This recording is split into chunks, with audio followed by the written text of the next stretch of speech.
like the new album. For starters. Thanks. Is the interview over? It's over. Interview's over. This last album was recorded when?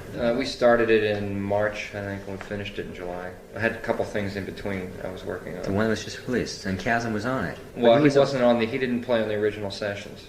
He did about 6 songs in March, and then he rejoined the band in June. So he is part of the band once again? Yeah. What happened with Doug Howard, right? Well, he was working with the band, and then when Chasm decided to rejoin, at this point, Chasm is a permanent member of Utopia. Well, he sounds as great as ever. His vocals. Until death do him apart. Yeah. Other than the fact that with no other Utopia members, touring with him or anything, I thought any one of his songs could have, or were Utopia appropriate. They, sounded so. Utopia? Utopia. Well, we do have some songs. Yeah. Why did you call it Utopia again? I was going for something that to me was going to represent a certain ideal situation. Maybe it's the point where really the band has reached an ideal situation. You've gone away and you've come back, and Chasm left, he's back, and you're sounding more nobody together. Nobody can stay away. It's just, you can't avoid it. But it's getting to the point where it's healthier to come back. It's good to have both. One keeps the other from being boring. Mm-hmm. If you only did solo albums, it would become too insular, and that's not fun. And if you only do group things, you don't get to express your own personal ideas, and that's not fun too. So it seems to be you were really more concentrating on just really good songs here, rather than trying to come out with some profound theme. Essentially, it was just it's definitely a song-oriented album, song and singing-oriented album. The thing that we really spent most time crafting is the melodies and things like that. Melodies and lyric style, rather than actual going for a heavy-duty message. We'll get back into the messages. I think everybody needs a little break from that. A little too much cynicism. It's like if you like The Clash, people wonder, what is this all you think about all day long? Yeah. That's what if that's all you think about all day long, then you come off like a potential Vietnam veteran casualty or something. Some guy who climbs up in the tower and starts blowing people away because he's got revolution on the brain or something. Some weird kind of trip. You become a fanatic. So it's in order to avoid fanaticism. The Clash, at their concert, their videos were so depressing. It's like, what do you want to do? At least you invoke consciousness with optimism. They're just like, they really seem to get too heavy. Well, I think that's the problem, with a band like The Clash, is they don't have a conscious alternative. They're too busy combating whatever it is, that they feel they're combating this week. But they don't have, they're objecting. We have a thing in Utopia, is like the only basis under which you can object to something that's going down is if you have an alternative. And if you don't have an alternative, what's the point of just, stopping things dead? The worst thing is to be dead in the water, is to have nothing happening at all. For example, objecting, swing to the right, ending, one world, alternative. More or less, yeah. Yeah. So. Fee Waybill was talking about that too, and I said, this is just the latest, the Blue album, a completion backwards principle. Yeah. It was just a bunch of fun songs, and the title really had nothing much to do with the rest of the album. And he says, you get cynical all these years. People say that's enough already. Come on, we like you as a band. You don't have to just rest on this. Not that you weren't true to your beliefs, but there's another side to be seen. Well, I don't want to take total credit for that. Well, the idea was to lighten up a little bit in remote control. I thought that in some sense that was an album that they were destined to make in one sense, just because they were called the Tubes, because they spent so much time making fun of what was on television that they had to address the issue head-on at some point to make the songs more accessible and less of this tour de force cynical statement. First time they actually did a sincere love song. I think Patti Smith, you got her to lighten up a bit too, or whether she was just lightening up on her own. Oh, I think she lightened up herself. That was because she had found her true love. And she was heading out into familydom. Yeah, she was no longer She realized that the thing she really wanted was just to have a boyfriend. Yeah, so Jim Carroll said when I was talking to him, he was saying, "Yeah, we used to think we used to all hang out at CBGB's, and now she's off raising kids, or she's in Detroit, I think." Yeah. Hope she comes back one day, because it'd just be nice to. Well, who knows? Maybe she will. Maybe she won't. You know, yeah. I think that it's some people. That's the funny thing about becoming a phenomenon. Like, some people think, oh, you finally achieved your life's goal, and that may not have necessarily been your life's goal. It may have been a substitute for what you really wanted, which was to be a regular person. Your song, Libertine. When I first heard it, I thought it was Liberty, and it's got that double-edged hide from liberty. And you say, oh yeah, this is a real political statement, but it's about a girl. Yeah, it's a much sillier song than that. Yeah, a lot of people, some places they reviewed it where we had done it live and they'd never heard the song before, and they thought it was "Stay Away from Imogene." It's like, don't watch the Sid Caesar show. Imogene, There's that in any song. I mean, it's like a lot of times you listen to a song and through your own interpretation think it's deeper than it really is, or sometimes it's shallower than it really is. And one of the songs actually sounds like it came out of the Deface the Music era. Feet Don't Fail Me Now sounds like it sort of like a Feels Too Good, or something that would sort of survive those sessions. The album got some of the best reviews of any of the albums we ever did.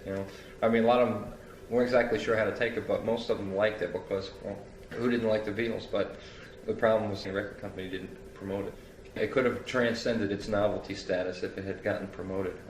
Healing didn't get much. God, that must have been the straw that broke the camel's back, because that really... Well, it's one of those subs. Camel's back was broken a long time ago. We pound straws up on a dead camel. So what videos are you working on now for this record? As a matter of fact, we've just finished Feet Don't Fail Me Now, and we'll be doing one for Hammer in My Heart. You're talking about making video as an art form, as opposed to video with just taping of films or TV shows or concerts. And more now you see on MTV, this is really happening. Groups are starting to really get into it. There's a lot of talented video producers out there. I think Kevin Godley and Lyle Crean were doing some pretty interesting stuff. I don't get MTV, so I couldn't tell you. It's developing more in that way of an art form. Yeah. And people are buying video discs, and people are getting the cable, and they're more video in clubs. Is it getting to a point where a song might be written which is more appropriate just in a video format than it would actually be on a record album? Well, that's always been that case, at least for me. I've had a couple of whole albums that I thought would have worked more effectively if they had been in video than just as records. And maybe someday, if there's a sizable enough video market, I'll go back and redo one of my albums in video. At this point, even though the market is growing, it's not large enough to justify the expenditure of time and money to do that. I think you really need some bold and daring people to... people are very intimidated by something new like this. But on the other hand, it's a wide open field, and really, it's limitless what you can do. You can go in there and... you can do a lot of stuff, yeah. I'd be interested to see what you could do with something like You Lost My Inspiration. That has a representational line as well, a specific imagery in it that you can do in video. Other songs don't have specific imagery, which makes it more difficult.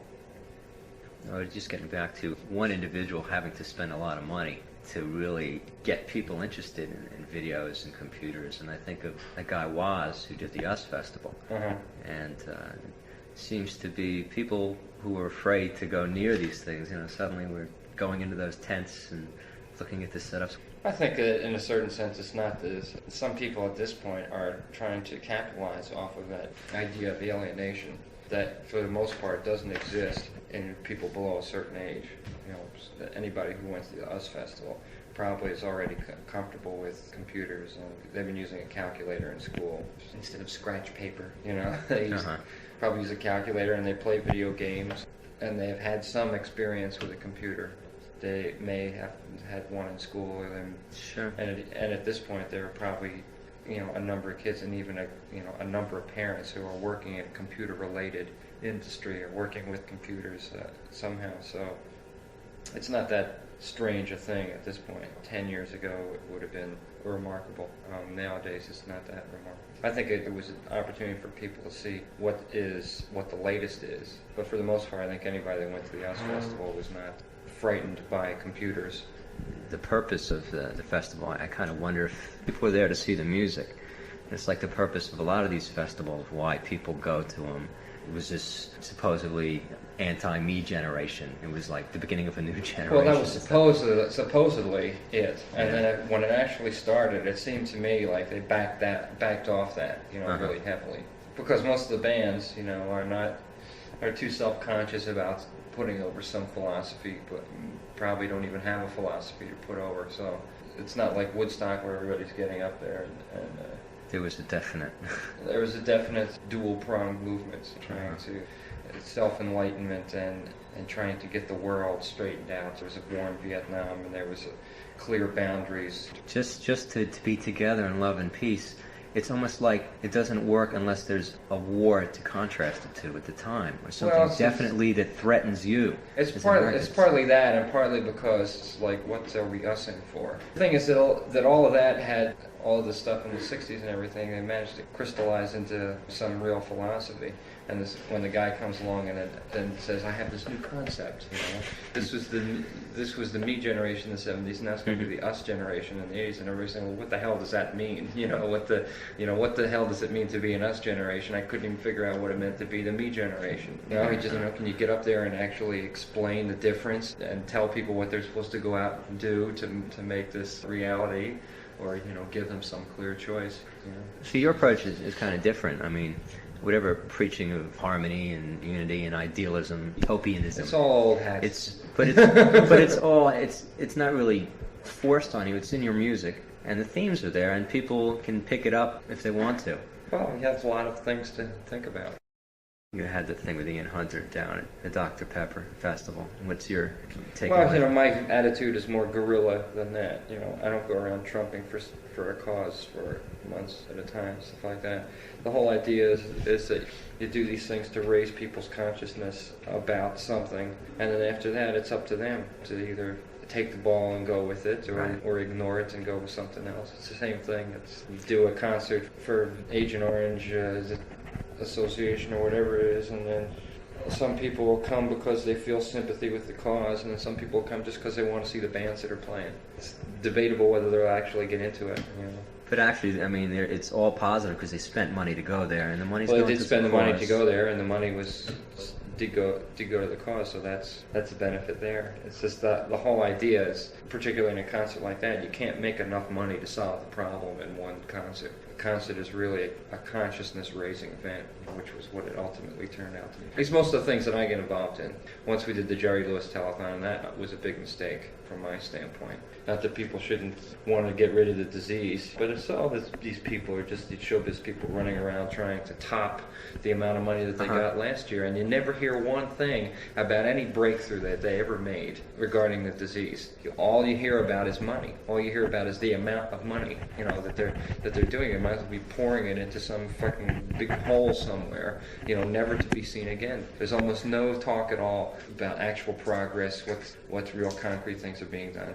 What they do is they build another hospital and name it after Jerry Lewis. If there was no disease, suddenly Jerry Lewis would no longer be in the public eye, because they wouldn't have a string of Jerry Lewis hospitals, and they wouldn't have the Labor Day telethon. Who knows? They could have found a cure for the disease 10 years ago.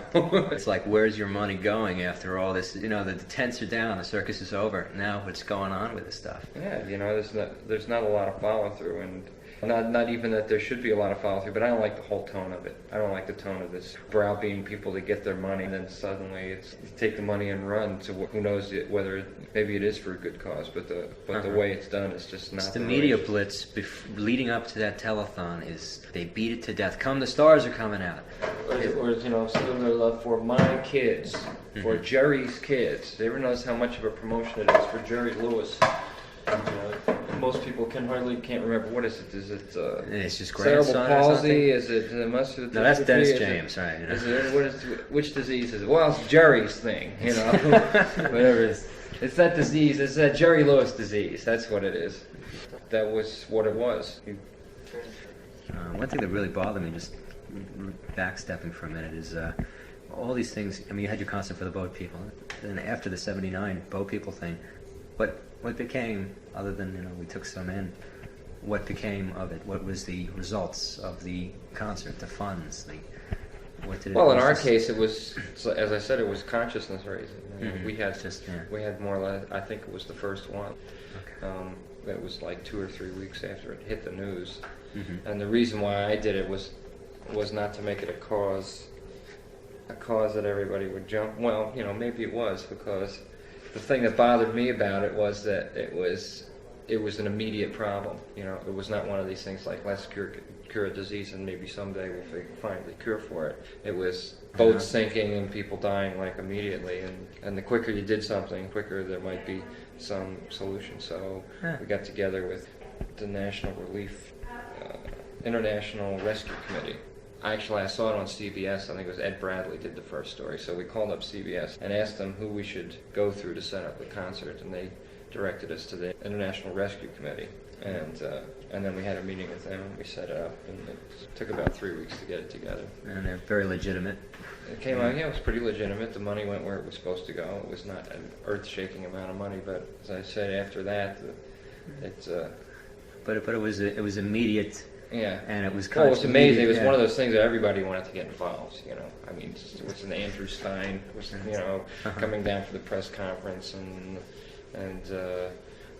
Betty Furness went, you know. Betty Furness. No, not Betty Furness. What's her name? Bess Myers. Bess Myers. Came down and delivered one of the most boring, stultifyingly boring messages to this crowd, the rock and roll crowd. It was amazing. She stood up there, you know, this was big. I guess she was thinking of running for office already. And she stood up there and delivered this incredibly boring speech to this crowd. They couldn't relate. Kids, and they were like, she wasn't even talking, she was reading the whole thing. And then there was Leo Chern, who was the head of the International Rescue Committee, who's like kind of an older guy, but he was great. He went up there and he just ad-libbed and he got into the rock and roll. You know, he was really funny. Everybody went for that. That's fine. What other groups played at that particular night? Blue Oyster Cult, Meatloaf, Patti Smith, David Johansen, and us in Utopia. Yeah. Well, more recently, you did this thing, and my brother went to this, and he says it didn't kind of come off the way. It didn't gel. It sounded a little ambitious to me. Well, I think one of the big problems was they delayed it a day. You know, they delayed it for. Some people couldn't. They delayed it for ultimately for a silly reason. They delayed it for the wrong reasons. It was supposed to be like tennis and music. And it rained that morning. It rained early in the morning, the day that they were supposed to have the show.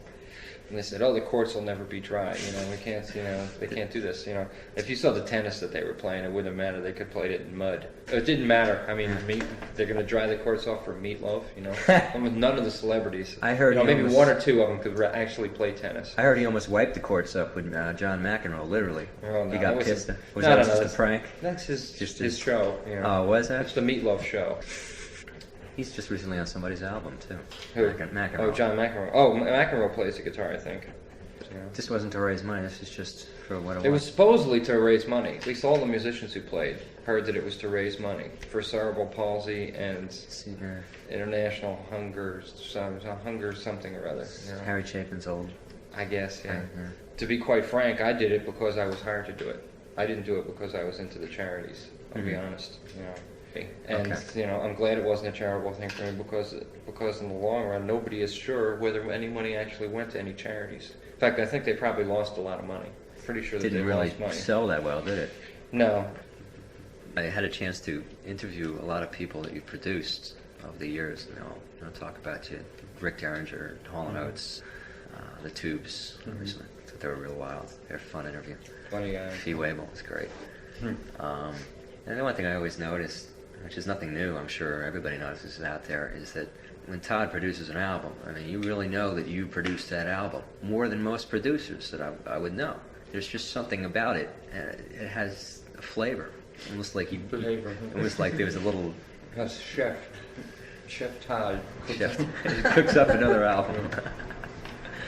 Well, I think if you have Clue, you can usually tell too. I didn't even have to look. I said, "Oh, that sounds like Todd might have worked on it." Sure enough, you know, you looked on Tubes, Prime Time, and well, that one reflected more than most, I think. Rick Derringer, I think, Guitars and Women. Yeah. You know, that definitely had a feel to it. Although, you know, for the most part, all I did on that album was mix it. Oh. I did a little bit of direction, but Rick did, you know, that was a co-production, and Rick did a lot of the work himself. Maybe it's the fact that they're doing something and that they feel that you would be appropriate for, so it just ends up sounding like that happens Todd. a lot, too. You know? Yeah. When they want to do a certain kind of record, sometimes they ask me to do it. I imagine you take a lot home from these sessions, too. I mean, you go out and you produce an album for Patti Smith or somebody, and you come back and, you know, you get some inspiration from Well, you definitely learn come back. things from doing other people. That's one reason why I choose the people that I chose to produce, is to come in contact with that, you know, different musical attitude. Though, I mean, with Psych Furs, they were always seemed to be a little bit out, you know, a little bit radical, a little bit... I think they're still a little radical. But they're coming in, you know, Yeah. more and more. Well, I think that a lot of bands recognize that you know, that unless you're independently wealthy, you can only do that for so long until you threaten the life of the band, you know, because it costs money to stay in the business. You have to be able to make a certain amount of money to pay the overhead. Otherwise, you can just become a local band, you know, and everybody can have another job, you know, that they do, and then play on the weekends, you know, at the local pub. Have you guys, besides video, dabbling with computers, and is Roger storing sounds up and playing Yeah, them? well, he's just built and is programming his own digital synthesizer, which he's going to... Well, Roger and I on this weekend are going to be in Philadelphia at the Personal Computing and the Arts Symposium, and I'm going to be demonstrating the latest in our graphics programs, and Roger is going to be demonstrating his digital synthesizer. So It should be interesting, and I guess we'll see the applications on the next tour. yeah, he's going to definitely have it out on the next tour. And when is that? I'm You not got sure a when couple the of Halloween starting date dates? is. You got a couple of things at the Chance or anything? Two nights at the Chance. Yeah. I'm playing at the Meadowlands on Halloween. Can you give me an appointment to get my car inspected somewhere? Do it this afternoon? If we could, yeah. There's a place in town where we could do it. Yeah, right over Not- 375. Not Ken's, the other place. I think every gas station in town can inspect you. Would it be possible to get a brief little look through your studio there? Sure. You could explain some things, demonstrate some things we could talk about. I'm really interested. No problem. Okay, great. Your stuff gets used a lot, I'd say, by other bands. You know, they cut- Sometimes they could use. So a lot of people don't like to come up this far. We do a few outside projects. One of those musicians who does his best work at night. When do you get most of your stuff done in here? No, we usually work here in the daytime. What's the engineers work in the daytime? Controlling. Wow. Yeah. So what can you do with these things? It's just recording the same thing as a tape recorder. And what exactly will it enable you to do? Well, this one is an image processing synthesizer. These are image generating synthesizers, although you can do some processing with them. They generate mostly things you use for backgrounds. This is the Before first piece these of things. equipment I ever had. Oh, this so- is? What would be the newest innovation? Well, we don't have that yet. What is that? I think the highest tech, newest innovation that you can get. There's a couple of things. There's high definition video, which nobody has, because nobody's prepared to receive it. There's Ampex. There's a new Ampex video manipulation device. There's only about 4 or 5 of them out now. You have to go to certain special places to use them. It costs about $200,000 a channel. Channel being able to manipulate one picture. But you can manipulate a picture in real time in three dimensions. This allows you to manipulate a picture in 2 dimensions in real time. But the new one is in 3 dimensions with perspective and all kinds of good things. You've probably seen it on television already with like newsbreakers, channel. See it turn or on whatever. an axis? Well, actually, where they can get the picture to spin around. You know, it looks like somebody's throwing a card at you. It spins around, you know, in a 3-dimensional perspective. Probably a lot of it you really don't even understand how much you can do with it yet. Well, you know, people are doing a lot of interesting things with it. It's a real nice piece of equipment. I wish we had one, but it's very expensive. It's tough, right? It takes a long time for a $200,000 piece of equipment to pay for itself. You don't have that feet video here, do you? It's around somewhere. Can't you see? She don't want you around no more. Bugs. Of course.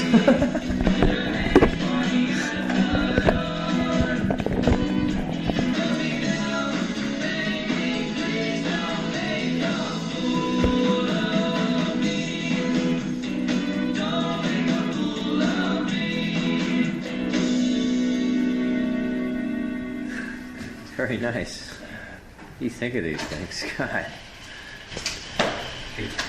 Feet, right. Yeah. Feet. It's all on the feet. What is appropriate for you to do with Utopia these days and that you wouldn't do Todd and vice versa? A lot of it has to do with the lyric content. My solo albums, I just write about stuff that I'm interested in. It's a concern to me. You know, from Utopia albums, it has to have some kind of a general, more of a collective outlook than an individual's outlook. My solo albums don't sound anything like Utopia. One advantage of getting Utopia to sound more like a band. You know, when I do the solo things, it doesn't sound. You dropped the moniker Todd Rundgren's Utopia. It's just Utopia now. Well, you know, if we come out of just as Utopia, nobody would have known who we were at the beginning. Mm-hmm. That was just a promotional device. I saw you at Central Park a number of times. I saw you at Kent State when you did Rod. Oh, yeah? Which I thought was quite amazing. I was wondering how dizzy That was you a got heavy-duty when you show, were flipping around on the, what do you call those things? The circus device where you spin around. That was a real challenge, that show. It was fun to do. But You got anything in the works along the scale of something like singing anymore? not right now. Economy hits hard. You know, gotta know the industries that survive are the ones who know how to scale down. So Yeah, well, it seems like the more recent albums, the more Utopia albums, have been, heading towards shorter songs. well, you know, mostly the most important thing is to try and make it sound like a band. Too much of these bands, like Styx and Asia and all these other bunch of bands, they all tend to sound the same because they all go for the same approach, like this sort of gargantuan sound. And we've been trying to make it sound as much like four guys as possible. I've never fully realized it, but we're getting closer all the time. This is going to be our Christmas cover, this issue. So Merry Christmas. Merry Christmas. And is there anything that you could think of that would sort of Christmas wish? Ah, jeez. I mean, I hope everyone gets a computer for Christmas. A lot of people think that computers are depersonalizing, but I don't think that. There's a lot of potential in the applications. They can really help people get to places that they were not able to get to before. I like it because I can work at home.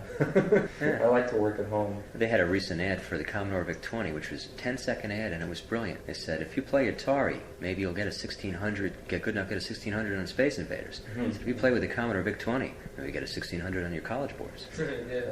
College. Who needs college anymore? Well, I guess that'd be a good idea to go to college to learn something technical. It's just the thing is that it's like I went back to my high school and they still don't really have a serious computer department. They had a couple of trash 80s and this really old card sorter or something like that. It's really one of these big gargantuan things they used to use 20 years ago. And it's a lot of places haven't caught on yet. But if the school's doing their job, they should be educating people for for something practical. Unfortunately, though, the taxpayers in the area have to be made aware of that too, especially because everybody bears the tax burden. Use a little less football, maybe a little more. In terms of academia, they could use less of a lot of things. I would make it for certain things it should be required course for people who are in the upper echelons. I used to have this. I was in for a brief period of time this the so-called intellectual class, where they give you all this top of the line stuff, with trigonometry and algebra and all this other junk. And that should be in there. I wasn't interested in any of that stuff because I didn't see any application for it. That's the whole advantage of computers. You can apply all of that stuff. I don't have to relearn it all. I've gotten much better at it since I started working on a computer.